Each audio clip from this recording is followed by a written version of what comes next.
We do higher end landscape and hardscape install work. I do all of our sales. So for the most part, we started using AI this year just to help with the sales work and some of the quoting process. And with having a new child, I wanted to be more present and try to reduce my working on the weekends. So ultimately, as I'm walking around the yard after the estimate, now I'm recording voice notes onto my phone into an AI software note taker that then I'm uploading into Claude that is then pricing our job from there. Hi, I'm Todd, and I spent the last decade building software for the trades. I'm talking HVAC, plumbing, electrical, landscaping, and every home service business in between.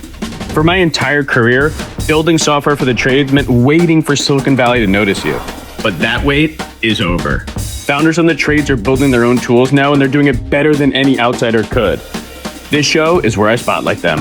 Welcome to Blue Collar Builders. Let's get into it.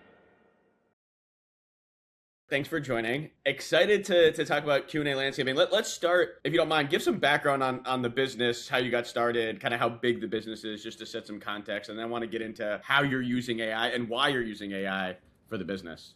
Yeah, hi. Thanks for having me. Quinten from Q&A Landscaping. We're located in Pittsburgh, Pennsylvania. We do higher-end landscape and hardscape install work. A lot of specific projects, custom projects, kind of one-off things. Everyone's a little different. We do a lot of plant installations, pavers, walls, mulch, different kind of cleanup that you could get around your house. We have about 20 guys out there each day kind of doing different landscape projects throughout the season. And I do all of our office and sales and different stuff like that. A lot of sales, especially as the season gets started. So for the most part, we started using AI this year just to help with the sales work and some of the quoting process and how we put our prices out and make sure to calculate some of our costs. So with the rise of AI and Claude and different elements within it, we started just kind of feeding all of our cost structures into Claude and different elements from estimating programs we've been paying for in the past and some of the costs of labor, materials, our overhead recovery, and all the equipment and everything that kind of aggregates together for a price that goes to the customer. We kind of started putting all that into Claude and building that catalog up and working on the inputs and kind of trying to see how we could better use that tool for our pricing. Kind of the next phase to it was about the pricing. Like what made you what a lot of people don't want to take the leap into AI. They're like, oh, well, my software works, don't name the software you're on, but like, oh, my software works well enough. Like, was your software was it not working well enough? Or like what made you kind of take that leap into using AI versus continuing to use whatever software you're currently using today? Yeah, my software was getting it done, but I knew that there was more out there that could be done. It wasn't introducing AI tools into its workflow at a pace that I thought was reasonable, and I didn't want to rely on it to do so. I knew that it seemed like AI was out there in the open, but it wasn't in my program yet, and I wanted to go out there and try to start utilizing it before it was brought to me. And ultimately, I wasn't sure that I wanted to rely on our programs that we already have to introduce AI in an efficient way in a timely manner. I'm already paying hundreds of dollars a month for that software that is out there for free essentially. And so I was having a hard time trusting that they were going to offer it to me at a fair price anytime soon. Yeah, no, it makes sense. So you mentioned something to me that was like your first kind of aha moment was like you wanted to be kind of walking the yard, talking, getting the quote. Like I think you said your goal, you just had a kid recently and like your goal is to not be doing quotes on weekends and to be able to just like speak the quote in the car and have that built. Like talk to me about like what the ideal end state you really wanted to have happen here. Yeah, as the guy who does all of our sales, we've done a lot more work over the past few years. I've really grown the amount of appointments I need to do every week, but with that comes the amount of prices that I have to put out, and it ends up with me doing a lot of that on Fridays and Saturdays after I've done all the meetings throughout the week. And with having a new child, I wanted to be more present and try to reduce my working on the weekends, and so that was really what made me want to just reduce the administrative time on the back end of meeting with a client And so ultimately, as I'm walking around the yard after the estimate, now I'm, recording voice notes onto my phone into an AI software note taker that then I'm uploading into Claude that is then kind of pricing our job from there. Yeah. I mean, having that like price by the time you get into the kind of truck is like a total game changer versus like taking notes and then having to, on Friday or Saturday try to remember and read your notes again. Pretty different. Exactly. Yeah, I'm not quite to the point where I'm talking and it's going right into it, just because of like the software flow that I currently am utilizing. But right now, I am able to take all of my notes and then put that right into Claude, and it's Yeah. not instant. And then it does require a little bit of like oversight on my end. I like to work through it, and I still am involved in all of it. And I would admit that on most quotes, there's a slight tweak in one way or another, but it is a significant reduction in the time. And eventually, as this program or whoever's program we utilize with this becomes a little more seamless, I definitely think it would be instant where I'm walking around, and at the time I finish the lap, it's wrote the full quote in my voice, it's priced all the options, and I have the ability to say, no, this is going to take one more day, we're going to need one more skid steer, or this access needs to be penalized a little bit more, something like that. Yep. And then it remembers it and keeps iterating on it. I want Exactly. I to think the biggest go ahead. thing with that was just as we built upon it was uploading every quote that I put into the software last year and having it learn how the voice that I'm writing, how I like to write things, the order,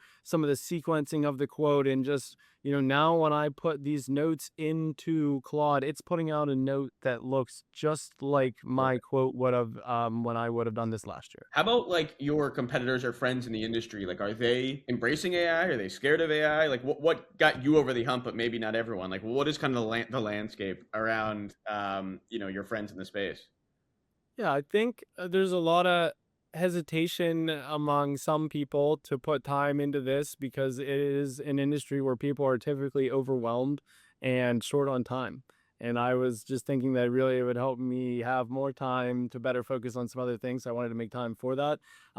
My peers, I think, there's different elements of it. There's people in the space that are older that there's no chance they're going to pick up the AI unless they hire the right people to do this for them. And I think that those people are going to be less likely to want to put money into that over the coming years. But bigger ones will hire people to take care of it for them.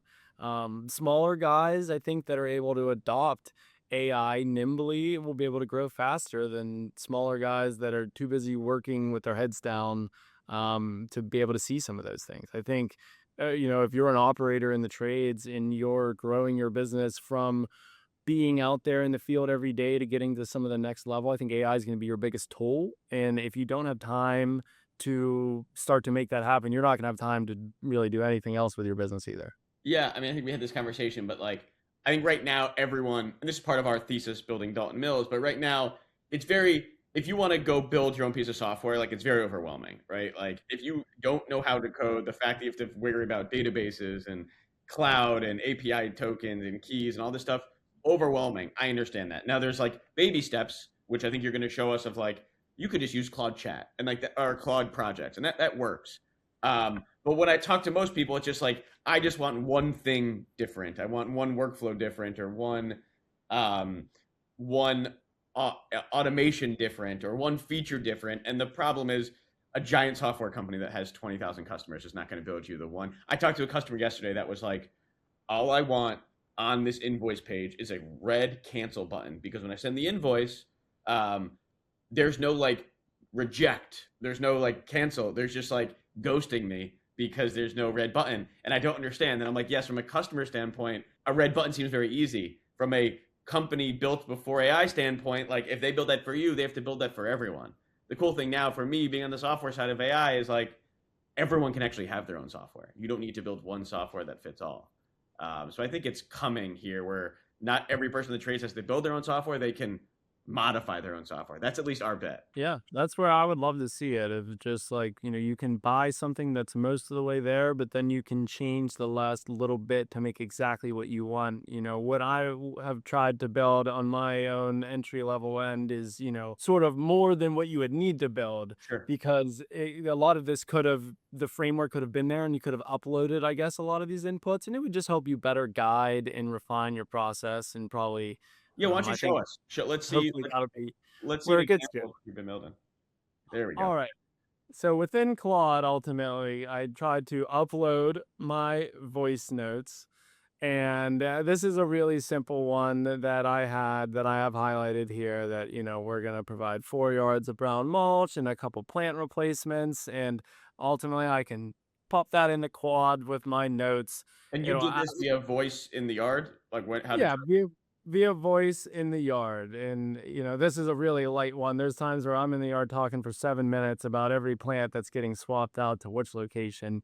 Sure. Um, but pop in one little note. It'll ask you a few questions from it. Sometimes they're not the most relevant, but that's all part of it. It's trying to just gain a little more information. And then it can spit you back out a customer facing quote that you would be able to submit to the customer in your software that you choose. And sort of within that, that's just the write-up. The main work in any kind of estimating software is the pricing behind it. And, so the customer sees the words that are on the paper, but on your end, all the costs that go into it, are you making money on this job? Because that is what's going to determine the success of your business. Yep. And so putting the extra effort into the cost and the costing structure behind it is big. And so, I have that write-up that it comes through, but then it ultimately starts to price out the different components of this job. And so it's pricing out, the different levels of labor and whether there's an owner there or like a higher level foreman, and the different costs behind it that are going including, their overhead and all of the fully burdened costs behind it. So, you got your labor, you got your equipment. Each one of these jobs will then have materials, and every bit the overhead is applied to it as you would need based on your estimating software, the cost that how you're recovering your overhead from that.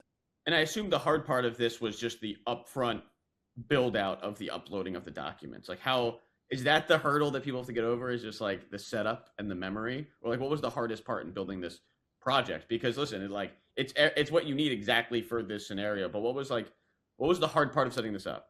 The hardest part of setting this up was uploading all of your costs that would be kind of from the estimating software and knowing your costs. Ultimately, at this level, you do need to know your costs. And so, but being able to get all of that in there in an organized way, and then just sort of working through how you want to build your quotes.